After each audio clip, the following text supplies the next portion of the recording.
Ian, good afternoon. How are you? I'm very good, thank you. How are you? Yeah, I'm terrific. Thank you. Glad to be speaking to you. Thank you for taking the time. Yeah, no, I a normally, pleasure. Thank you.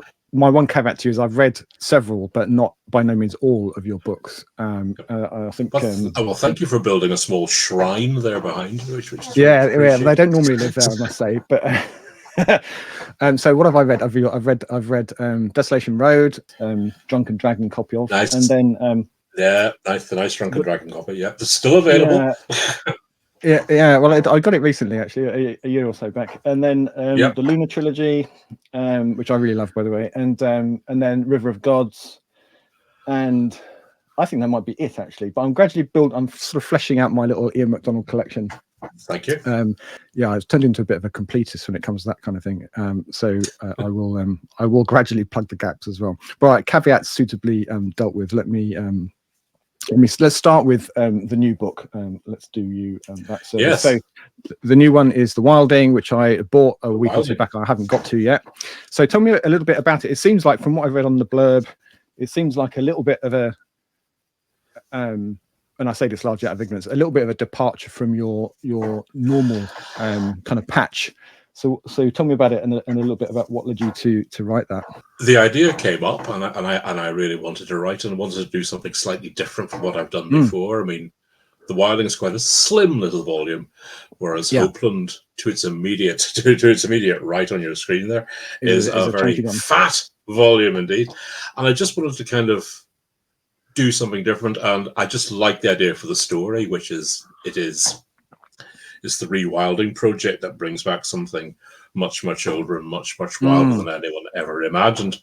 I mean, I had the idea back about 2018, kind of wrote up a treatment for it and got the idea for the story. It was always going to be a good old-fashioned horror story. Not my usual genre, but it was really the only way I could make the story work. A good old-fashioned scare story. And then the whole thing went on hiatus during lockdown. Yeah. And then just as we were kind of emerging from the pandemic, I went to visit several rewilders across Britain and Ireland, and okay, I got a lot of material from them. But it's good fun. It's a good Halloween read, good scary Halloween read, and quick.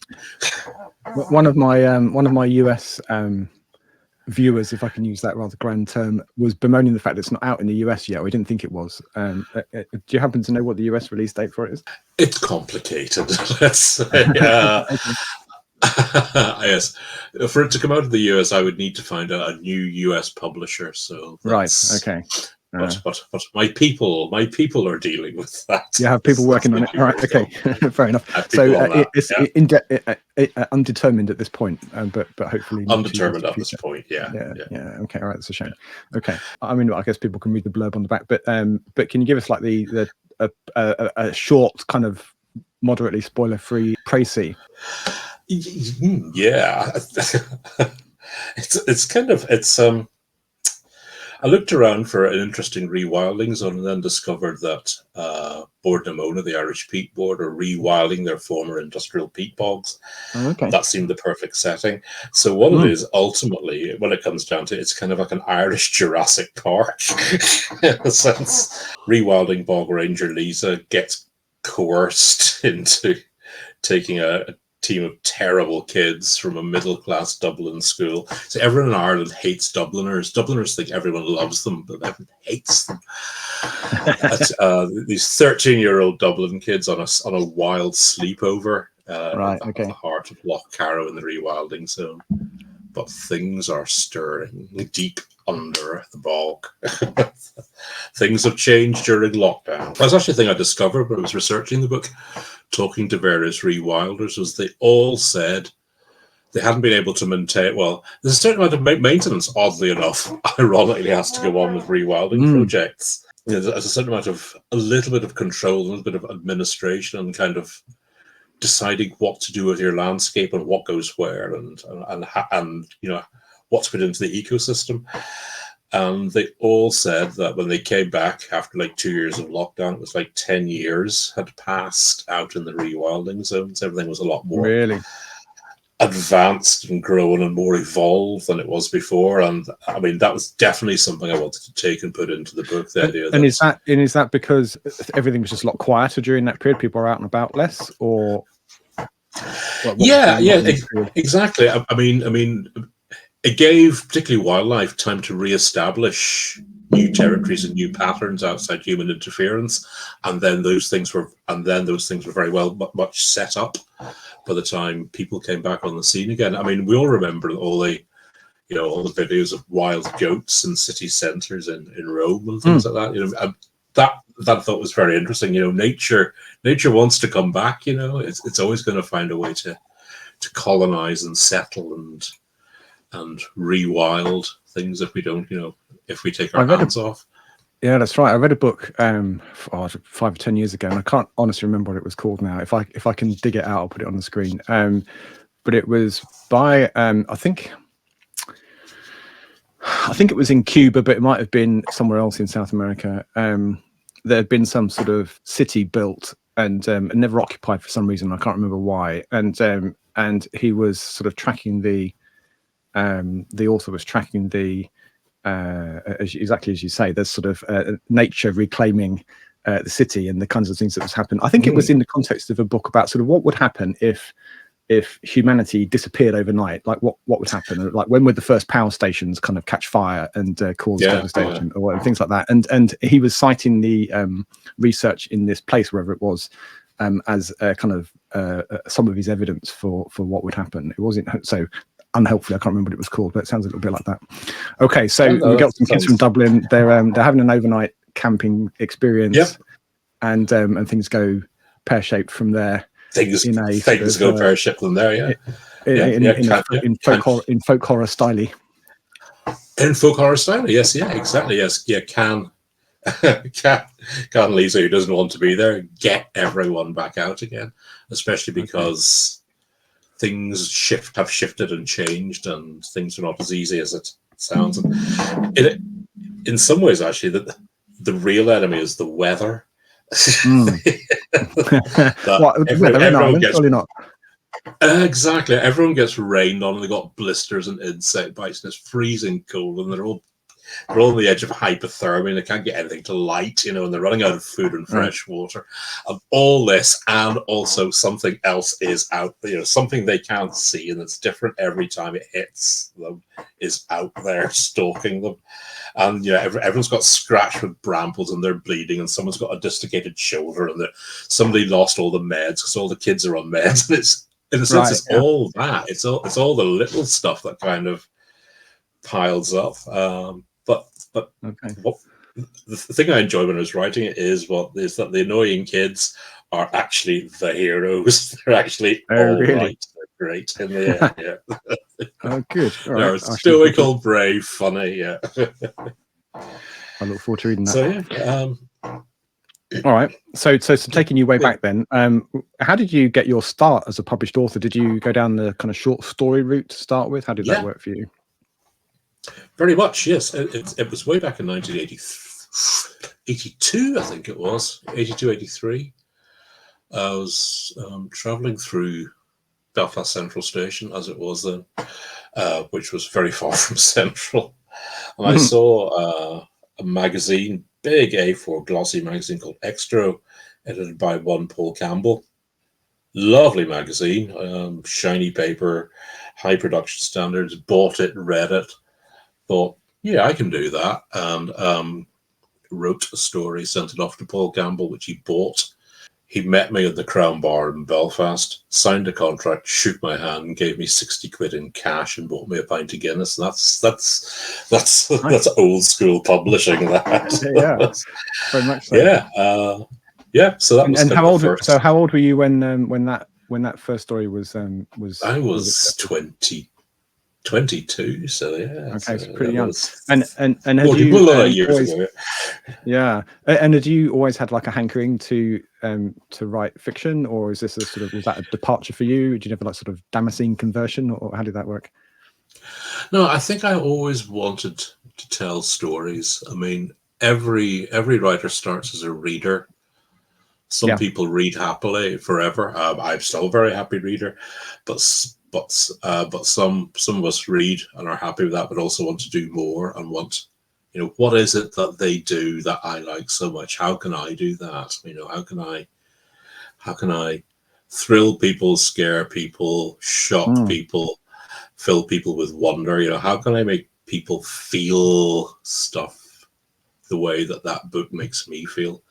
And some of us want to do that and have, how can I show them the brilliant stuff inside my head? Because I think it's brilliant stuff, and I think people would like to see it.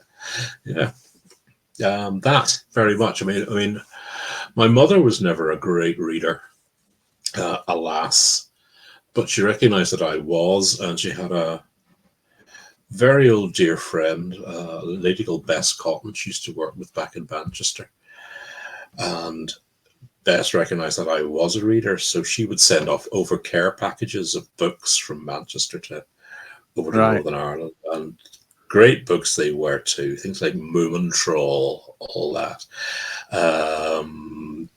J.P. Hartley, J.P. something or other. The Uncle books, which are the most kind of right-wing fantasias you will ever see. As in Memento Uncle, that kind of, yeah. No. It was fantasy. It was kids' fantasy series. No, we used to watch them from Uncle.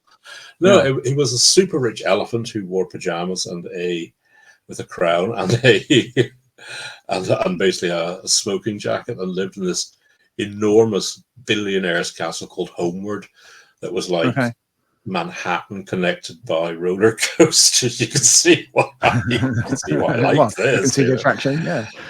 You can see the attraction, yeah, but thinking back now, it was incredibly right wing, but very, very funny at the same time. My father read a bit, my mother not so much, and about what he had on his shelves, which I sort of hoovered up when it occurred to me to do so, was thrillers, so likes of Alistair MacLean and Douglas Bagley and Desmond Bagley and Len Dayton and that type of stuff, John le Carré. So I read quite a lot of that stuff, and then I got completely randomly. It happens to be to hand. This isn't the actual one, that's long gone, but I replaced it. It's a Marks and Spencer's compendium of science fiction stories, and it's got 2001, The Demolished Man, Day of the Triffids, and I, Robot in it. So it was quite an introduction for me, and I was away from that, and I was maybe 10 or 11 at that point. So this was in the early 80s, and then my aunt, I don't know if she lent them to me so much as I stole them, really, but a bunch of Asimov short story, his early collections of short stories from his sort of Campbellian era, and again I hoovered those up. I read a lot of Asimov in the 80s, and so that was my start really in science fiction reading. Yes, so let me ask you the difficult question. Ask you to pick your favorite child. So do you have a soft spot or a favorite among your work to date, and if so, why is that? Oh yeah, it's interesting. I'm still very fond of Hopeland because that was the big project. I mean, that had been gestating in various shapes and forms. Ideas have been rolling around for over 20 years. Yeah. Okay. Still very fond. It's big and it's baggy, but it's supposed to be big and baggy because it's about a love story of the early Anthropocene. These two people who should be together but can't be together. Originally had a kind of a subtitle for it, which was The Marriage of Space and Time, but I kind of left it out, and I don't know why I did, because actually it's perfect subtitle for it. But I'm still very fond of that. There's a lot of very personal stuff in it. And, okay. Yeah. Well, that leads me on to another question I have a bit further down in my list here, but we'll go there now. So coincidentally, in a nice Radio 2 segue, I have Hopeland on my reading list for this month. In an ideal world, I'll actually have read it before we spoke, but never mind. But it is on my list to read this month. And from what I've read on the end flap of the blurb, it seems a bit different to, again, a little bit like The Wilding, a bit different to your sort of previous books, but I don't know how true that is based on just the blurb. Would you agree with that, or is it of a piece? It's kind of off a piece. It's oddly enough, it's the most thing that's most like Desolation Road I've done. It has that kind of magic realist strand running through it. The Hopeland family have their own religion. that doesn't mean it's real or in any sense, but it kind of works for them. There's lots of kind of, it's sort of about a kind of a wainscoted, to use John Clute's expression, a wainscoted society inside society. You know, the Hopelands live everywhere, with their odd marriage and strange family rituals that no one ever really wants to leave. That they live everywhere, but inside the present world. They're kind of hidden inside it. And I forgot what your question was now. Yes. So yes. So it has that kind of magic realist feel that I use for Desolation Road, but it also harks back to the Dervish House, Brazil, and River of Gods, in that I'm looking outside the West. Yeah, very much. I'm exploring small societies in Hopeland. I think no one's commented on, but I will. Is that it all takes place on islands?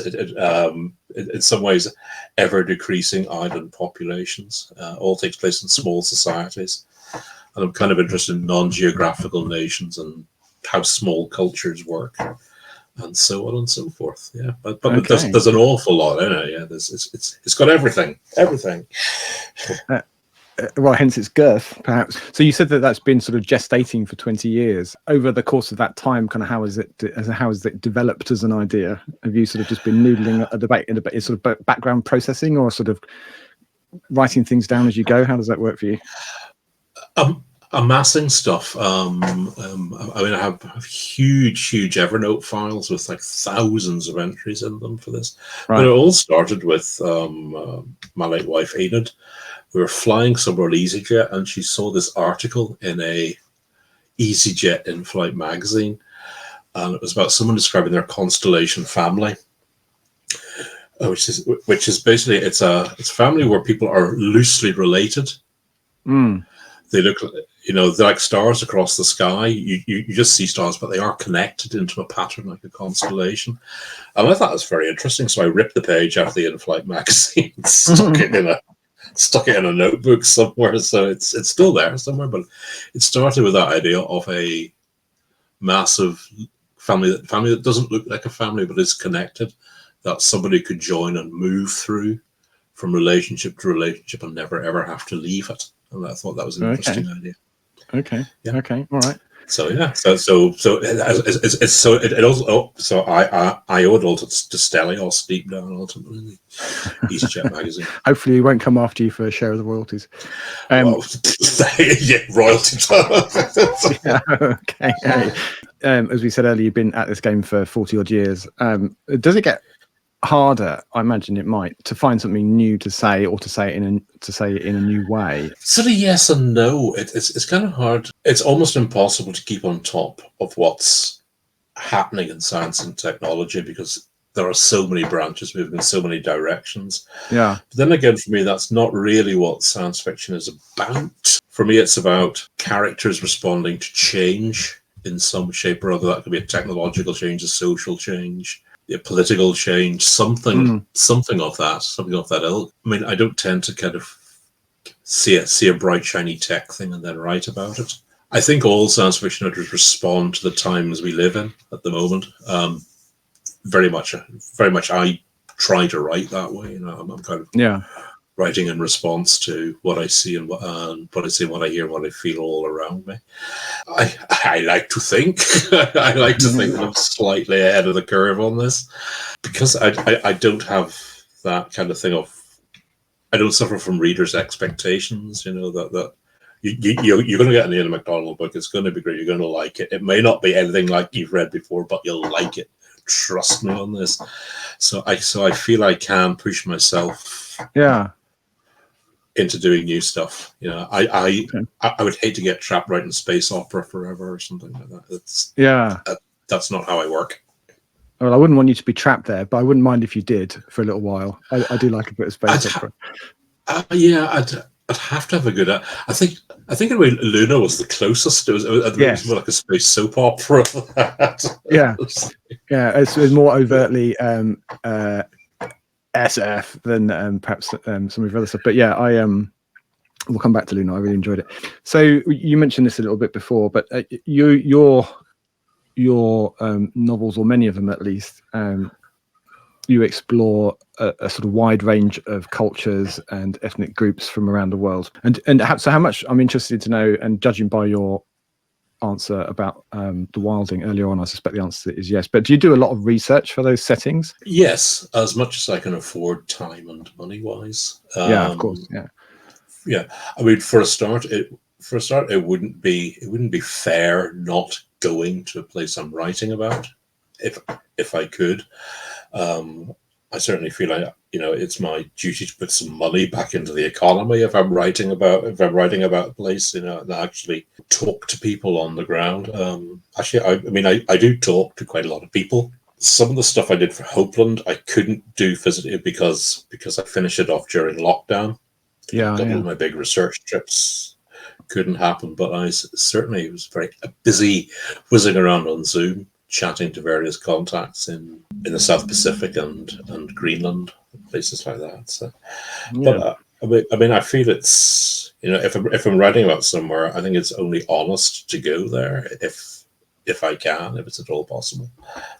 At the same time, you're not writing a documentary, so there's a balance to be struck, presumably, between the reality on the ground and your imagination, the sort of your creative additive. And so, do you find that exactly a straightforward balance to make? The thing about writing fiction, as you say, it's not documentary. Every fiction writer takes an angle or a view on something. We can't write about all of everything all at once. There is no one consistent vision. Everyone's experience of their culture is different. I don't even know what's happening, within half a kilometer of my own doorstep. So I think everyone has to admit a certain ignorance about their own culture. That is a thing to kind of celebrate. That you can't get everything right all the time. No, indeed. So let me ask you then, in your various research for your various books, do you recall what's the most interesting thing that you've learned in that process? Oh, that's a good question. A thing I keep coming back to, actually, because it pops up in Hopeland again, was meeting a whirling dervish Dede. Basically, he's the master of ceremonies, MC, stage manager, spiritual stage manager for Mevlevi dervishes. Because I've always found Sufi orders very interesting, but when I was in Turkey, they had been banned by Kemal Ataturk, so they all went underground. I mean, they didn't go away, but they just kept going. But the Mevlevis used to do Mevlevi shows, and you'd pay your money, and you'd go and you'd sit in a circle somewhere, and they would come on and they would do the sema, the whirling dance, the music was great, the music dance, everything. They would bow to the Dede, and he would bow to them. I remember chatting through an interpreter, one of them afterwards, and he basically fixed cars. Some people have this naturally radiant spiritual shine off them. You don't meet many of them, but when you meet them, and he had this just glowed. And what I realized was these guys they were basically hiding in plain sight. We go see the dervish show, they're doing what they want to do. They're doing the sema. For them, it is their religious service. They make a bit of cash for good cause on the side, and they actually survived by hiding in plain sight. But I just found this guy, and I keep coming back to that because it was actually I've met about 4 people who have that kind of radiant, holy glow about them in their life, and he was one of them. And I keep coming back to him time and time again. Very, very, very interesting character.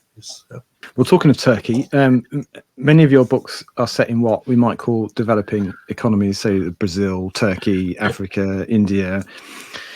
What is it that draws you to those places, those peoples, those situations? I mean, I used to read quite a lot of Heinlein, and then it stopped doing it for me, and I was trying to work out what is it I don't like about Heinlein anymore.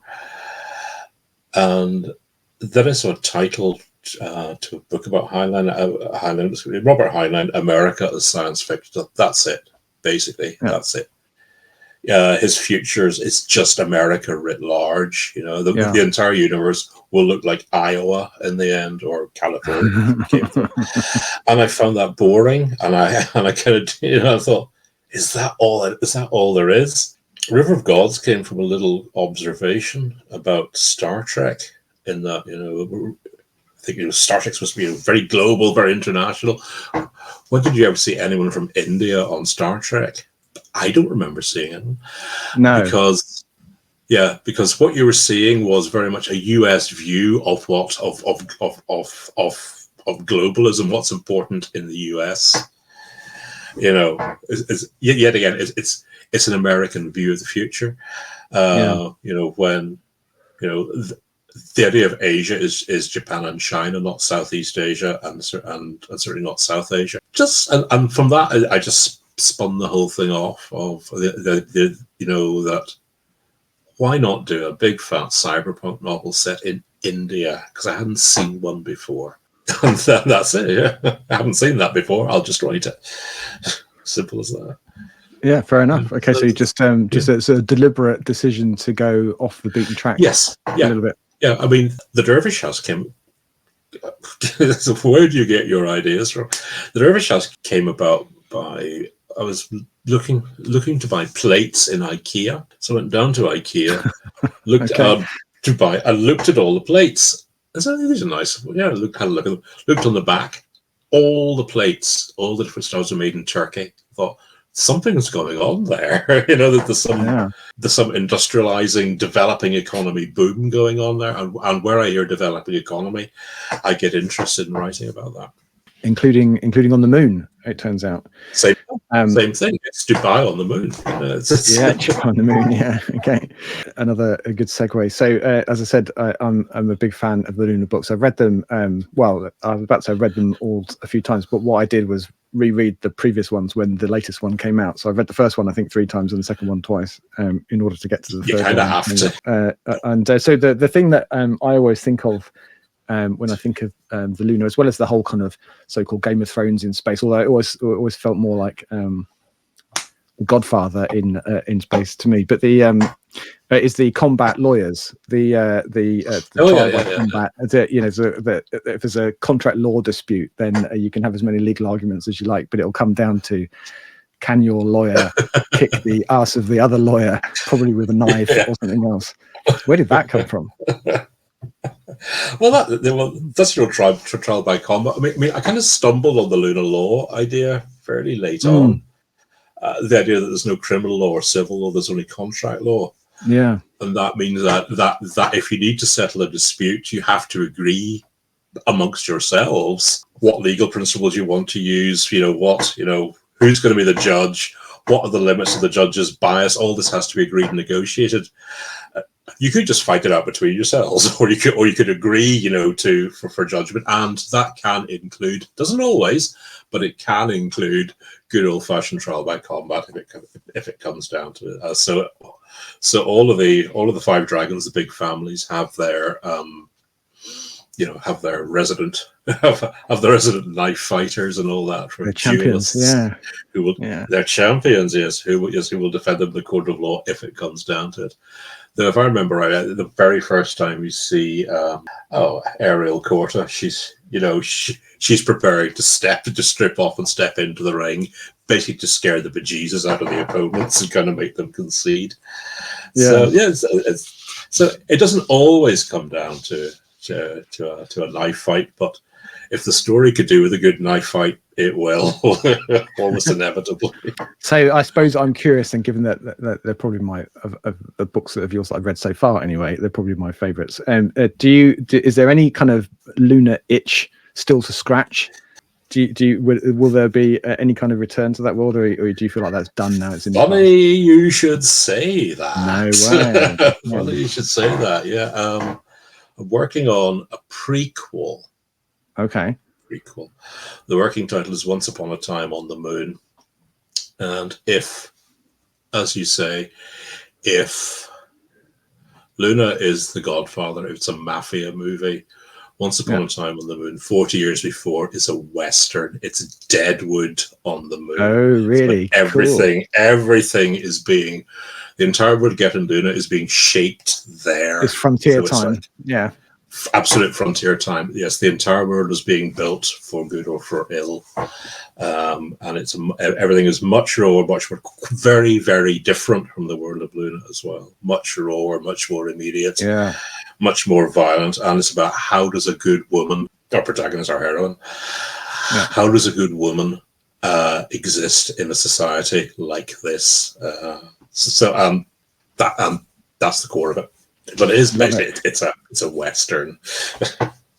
Western on the Moon. And so is that like to be your next book out, or is that is that somewhere down the list of things that you've got bubbling away in the background? It'll be the next novel. I mean, I haven't even got her off Earth yet, so it's kind of right. so it's early days yet, but it's all plotted out, and I know where it's going, and it's okay. It's I mean, there should be I haven't heard about it for a while, but I certainly had a novella accepted by Tor.com as well, so that should be sometime. And that's the Gay Dinosaur Rodeo story. The what? Sorry. The Gay Dinosaur Rodeo story. The Gay Dinosaur Rodeo story. Yeah. I just set that there. The Gay Dinosaur Rodeo story. Okay. That conjures a number of different images. Okay. All right then. Well, so going around your head there, so go ooh,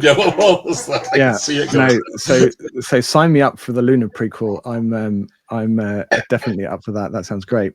I'm less certain about the Gay Dinosaur Rodeo, but I shall look out for that as well. It's adorable. It really is. It's one of the sweetest things I ever wrote. Yes. Okay. All right. Sold. So, help me plug a gap here. So, I've read, as I said earlier, several, but by no means all of your books. I'll confess to being, I suspect, unjustifiably sniffy about the Evernest books, just because they're kind of tagged with being YA. As a grumpy man in his 50s, am I missing out? Should I shelve my sniffiness and get stuck in? Like, what's yes, you should. What's in it for me? Yes, I should. Right. Okay. You would say that. Yes. Okay. Yes. Oddly enough, its biggest fans are grumpy sniffy men. Is that right? Okay. It's. I had this idea. It was supposed to be 5 books, but alas, it didn't sell. I loved writing. They were fun to do. They rock along. They really they go like stink. They're great fun stories to write. Love great characters. Love them all.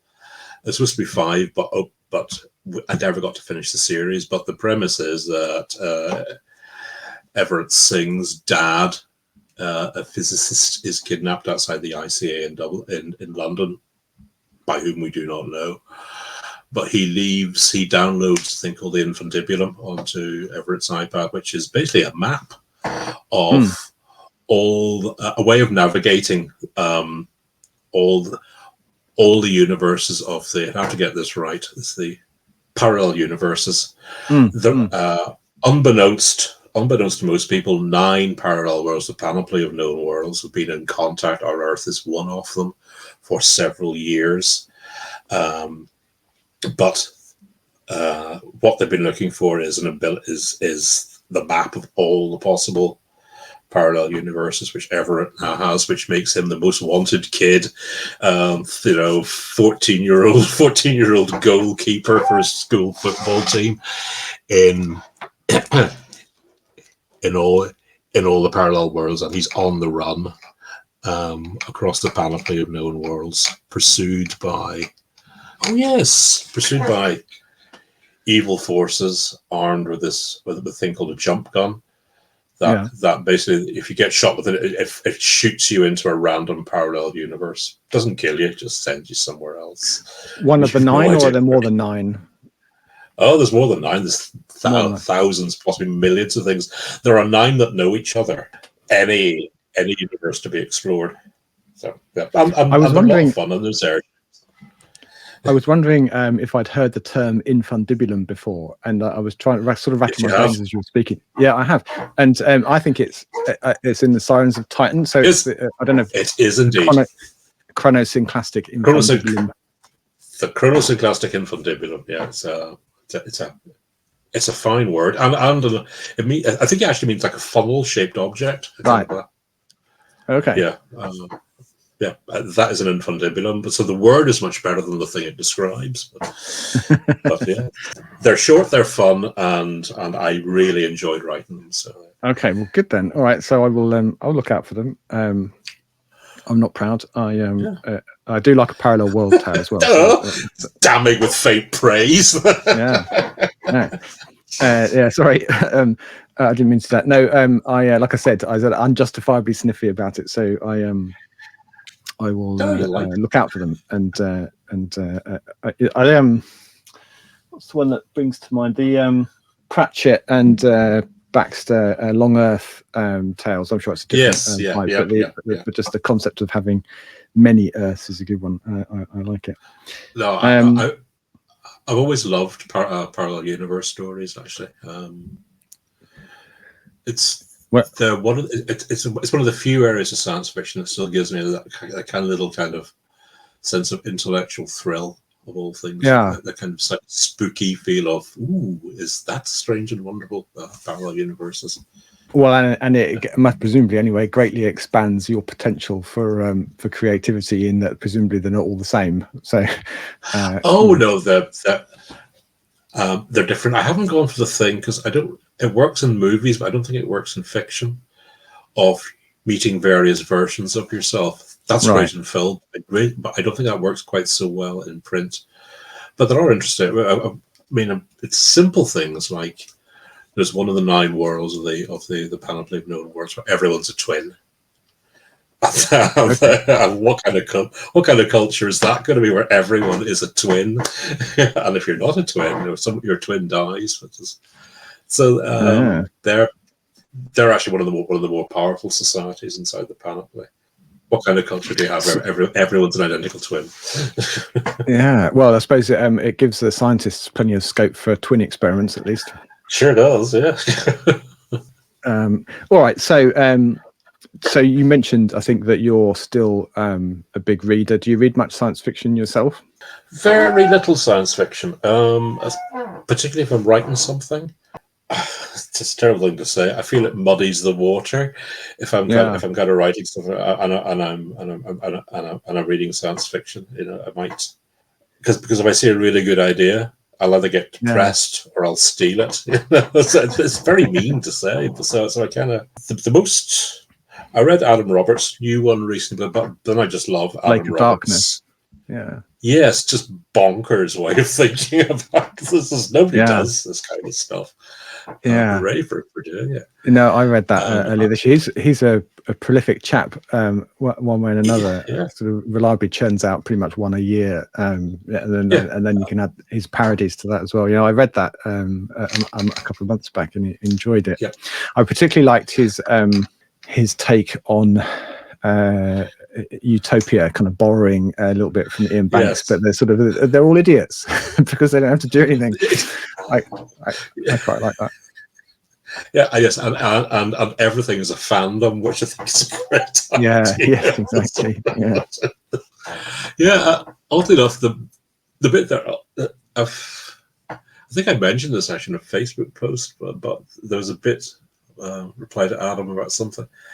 There's the bit with the guy who wants to be the first person to walk on the core of the planet. Yes. That bit really that messed with my head completely. I found that really freaky in a weird way. That was a very Jules Verne moment in that book. I did come away at the end of it thinking, well, I enjoyed that bit, but I'm not sure really what it had to say about the story. It was a bit of an excursion for a while. I mean, it did serve a plot point, but it was so random.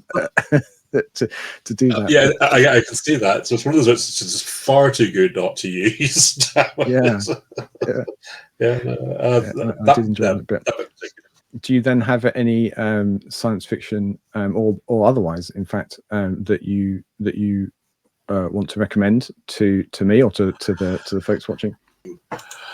Samantha Harvey's Orbital, which is up for the Booker, and it's a wonderful book. It's about that's one about people working on the ISS. It's like a day on the International Space Station, and what I like about it is what I liked about. Was it Gravity? That one was it Sandra Bullock? Can't remember. Anyway, it's the film where the ISS gets trashed by a cascade thing.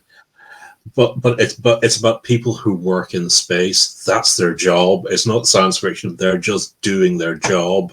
Yeah. You know, it's the people who work on deep sea oil rigs and all that. They just happen to work in space. That's and I read that because I want that kind of feel for Once Upon a Time on the Moon. You know, that it's not that science fiction. They're just doing their job. It's it's where they work. That is the kind of feel I want to get for it. But it's a fantastic book and just full of the joys of the joy and wonder that you kind of come back to. You know, that for me is at the heart of science fiction. I found a lot of it in that book as well. And it's not a fiction book, it's over there. James Bradley, Australian writer. His most recent one, Deep Water, The World and the Ocean, which is his relationship with the ocean and what's happening to it. And fantastic, a real personal odyssey across the seven seas. Very, very much, very, very impressed with that as well. Because he took a big thing, the ocean, and made it personal, and that's a real achievement. Same thing. I had that sense of wonder of the kind of the oceanic, of the kind of of the numinous about it that the Samantha Harvey book had. Yeah, so sci-fi, apart from Adam Roberts. But did you go through in the past, in your youth? Did you read much science fiction then, or have you kind of steered clear of it in general? I read a lot when I was young. I see you got the old Gollancz Masterworks there. I remember when in my local library, when Gollancz all had yellow covers. And you could work your way through the library. There they are. These guys, That's it. Michael Bishop. Gee, yeah, exactly that. You could work your way through a library by going across the yellow covers. And so I did that. And I read a lot in my teenage years. The first science fiction book I bought with my own money was... There were 2 volumes of the Hugo Winners edited by Isaac Asimov. Yeah. And there was a green one and a red one. And I bought the green one. And the first thing I read was Jack Vance's The Dragon Masters. I always loved Jack Vance. He's a very elegant writer. The green one had The Dragon Masters. The red one also had another Jack Vance one, which was The Last Castle, if I remember rightly. And Philip Jose Farmer's Riders of the Purple Wage, which was way too adult for his 12-year-old. I remember buying Dune when I was 14 with the old Bruce Pennington cover. You know, I've got it somewhere, but it's right over there. So everyone's got that one. The New English Library edition. Yeah. And just So I went from reading in the library to buying. I think the first science fiction book that I bought could well have been Dune, actually, because I was probably 13, because the movie came out in 1984, the original one, David Lynch one, and I bought the movie tie-in edition at the time from my local bookshop, and I think that might be the first science fiction book that I actually bought myself. Yeah, it was still one of my favorite books, actually. I know it's a rather obvious pick, but I do love it. I guess I've read it, I don't know how many times, a dozen times probably. I get something different from it every time I read it. And the thing that amazes me is how well it stands up now, 60 odd years since it was written. It doesn't feel like a 60-year-old book to me. I mean, I've read quite a lot of other Frank Herbert, and it just feels ramshackle in a way that Dune doesn't. Everything feels well put together, and it makes sense inside that world. Other ones don't really. Okay. Yeah. I mean, I certainly stole a bit from the Desadie experiment which is basically kind of a legal thriller with these frog-like aliens, the Gawachin, whose law is the exact opposite of ours. And I kind of liked that idea of dangerous law and used some of that to build the Luna law in Luna. Okay. But I just really can't remember anything else about the story apart from the trials at the end. I don't think I've read anything by Frank Herbert that isn't a Dune sequel. He was like very into creating gods and all that. Gods and psychiatry seemed to be. I mean, clearly he's writing in the 60s, so psychiatry was the answer to everything. And there are psychiatrist priests and things like that. Thousands of years in the future, they're still trotting out Freud, except he never mentions it as Freud. And it just seems very, very 60s, that psychiatry as a serious science. A lot of them aren't very good, but Dune is for the ages, I must say. All right, so let me ask you one more question. So I've already got Hopeland on my near-term reading list, so that's a given. But where else should I go? What among your past works should I tackle next? Where would you recommend I go? Good question. Unbelievably, it's actually 21 years since it came out, but I'm still quite. For me, River of Gods was a career changer. Very much, it was something bigger and more ambitious than it kind of ever attempted before, and I think that still stands quite well, as well as the story collection, Cyber Bad Days. That's kind of that's all the stuff I couldn't use in the book, and the book's big. That's all the stuff I couldn't use in the book that made it into story collection. That kind of, I do think that one kind of still stands up. Likewise, the Dervish House as well. Very fond of that, indeed. Earlier stuff. King of Warning, Queen of Day. My kind of accidental fantasy, 3-part fantasy novel. I still like this very 1990. That's quite pleasing as well. I'm actually not sure if Ian is going to be able to rejoin us. The exciting news is that we had a power cut at my end, and my it only lasted for like 2 seconds, but my broadband router hasn't come back. Ian, we're back. Can you hear me okay? Yeah, I can hear you okay. A power cut, eh? Yeah, sorry about that. And everything only lasted for like a second, but so I don't have any internet, so I'm on my phone now, so we'll see how that goes. But we do only have a couple of minutes left. So before our visit back to the 1970s there, I think I'd asked you what you would recommend from your back catalogue for me to read next, and you were about to hold forth on that, and then I lost you. I think I'd mentioned River of Gods and all that. Yep. Well, I think if you did, I hadn't heard it, because you were about to say that you were about to say a book, and then I lost my power. God, and it was witty, erudite, profound, and well phrased. It's all gone. No, certainly I would, but I certainly stand by River of Gods because it totally changed my career as a science fiction writer. Fortunately / unfortunately, I've actually read that, so that doesn't count. So what else would you suggest? Have you read the story collection? No. It's got a Hugo winner in it. Okay. Cyber Bad Days is the collection, and it's the Jin's wife is the story. It's basically there are vaguely kind of chronological stories cycled along this in the same India as River of Gods. Some characters reappear, but it takes up some of the themes I couldn't quite do justice to in the novel, and fair bits of my research. I mean, there's at least 3 Hugo nominees in that collection, so I do think it stands up pretty well, okay. Actually. Yeah. All right. Well, I don't have that, so I'll have to seek it out. But yeah, okay, good. Well, thank you.